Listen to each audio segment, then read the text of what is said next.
custodian is there is the pace that he gets that ball on. Into the second area and into the back of the net. And would you believe it? Finn Sermon with his first A-League men's goal. Yeah, as they did last time, the Wellington Phoenix have come up with the moment. So, unless you really, you can't even just be living under a rock. You just really don't care about sport, and why are you watching this? So as you know, the Wellington Phoenix have spent much of the 2023-24 season at the top of the A-League. As it stands now, though, they might very well be usurped by the Central Coast Mariners and probably miss out on the premiers, which, it's sad, but, it still doesn't stop the fact it's been an incredible season with a couple games to go, and we're going to be playing in the playoffs, and you never know. I mean, if Central Coast lose somewhere in the playoffs, Wellington might get the chance to host. And just speaking of that has been confirmed by the Australian Professional Football Leagues, who run the competition. That's going to be important to know for context later. Wellington is in a position to host the A-League Grand Final if Wellington does end up being the highest ranked team left in the competition. So exciting times. I'll certainly go to that. But of course, and I guess this has been sort of talked about for years and years, and everyone, all Wellington Phoenix fans know this, pretty much I should know this. In fact, if we were to win the A-League, because we're, if we won the A-League, when we won the premiers, we can't play in in any of the AFC Champions League or the AFC Cup, or it's going to be the AFC Champions League 1 or 2. I don't know why they've renamed it that as such. Of course, the official reason is that the Wellington Phoenix is a New Zealand-based team, and New Zealand is in the UFC. The A-League's in the AFC, so no, you can't compete in the AFC. So there's special dispensation, and that is the official reason. Although, I guess I think should it stay the same? I guess, and I've got a couple of reasons there. Firstly, as I mentioned, it's not the FFA that run the A-League as before. That in fact, as of 2019, I believe.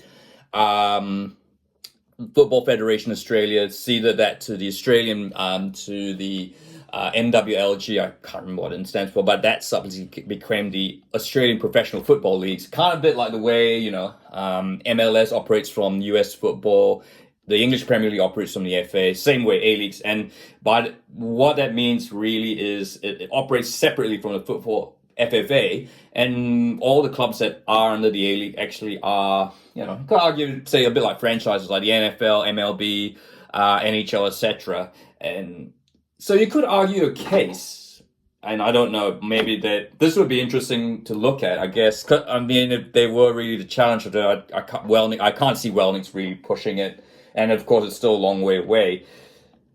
I'd argue that the Wellington Phoenix isn't a New Zealand team anymore. I mean, hear me out. When the Knicks were handed the expansion back in the rights to play in the Australian A-League, that was when they were back in 2006. The franchise was actually handed to New Zealand Football. Now, if that stays, if that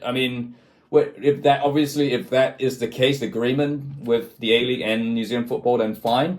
But I guess that would still be something that needs to be worked at, because obviously when the Phoenix were first started, it was of course owned by Terence Sirupisos. He went bankrupt, so that it still got sold to Wellnix and David Dome, the current regime. And I guess it'll be interesting what that agreement is. But you could argue a case that the Wellington Phoenix, yes, it is based in New Zealand. The training facilities, the players are based in New Zealand. Is it really a New Zealand franchise, or is it just an Australian club operating in New Zealand? And in that regard, I'm thinking, because you see like Canadian teams in the MLS, Montreal Impact, Vancouver Whitecaps, Toronto FC, etc. They're treated as like MLS clubs, American, US clubs playing in Canada. Although, yes, I mean, that, I guess you can't, Canada and US are in the same confederation, same continent, CONCACAF, so there's not really an issue there. And I guess the Canadian clubs will play they have their Canadian trophy to get into the CONCACAF Champions League. This is obviously a bit different scenario, but I guess there is the treatment there is, would you treat the Knicks as an Australian enterprise based in New Zealand, or is it still like, what I would have thought, I would have thought that the Knicks have pretty much become pretty much given with the APFL, the fact that they've taken all those roadblocks from, that the FFA were, of course, quite reluctant to have the Knicks around. So I guess, whereas, I would have thought that with the APFL taking over the A-League, that the Knicks' future is pretty much secure. They, particularly as well, and I guess this leads to the other point, we need to start considering when you've got an Auckland team coming in. The A-League's giving, this is the A-League explicitly saying we want to expand New Zealand.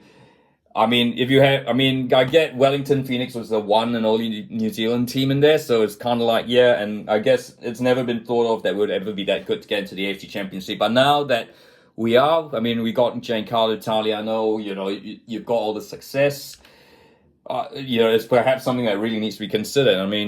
Every football club, you've got league, you've got the cup, and then there's continental competition, and the continental competition does offer a lot of revenue. And it'll be crazy to think the Knicks are just gonna not just put their hands up and say we're not going to go for that, when they could potentially be missing out on like hundreds and thousands, millions of dollars of TV revenue. Look, I guess the one advantage, you see Central Coast having to travel to a place like Kyrgyzstan to play in the AFC Cup, which just gives us a bit of advantage, but it's still money. Like the club needs the revenue, and especially like a club like the Knicks that is short of cash, they need that revenue.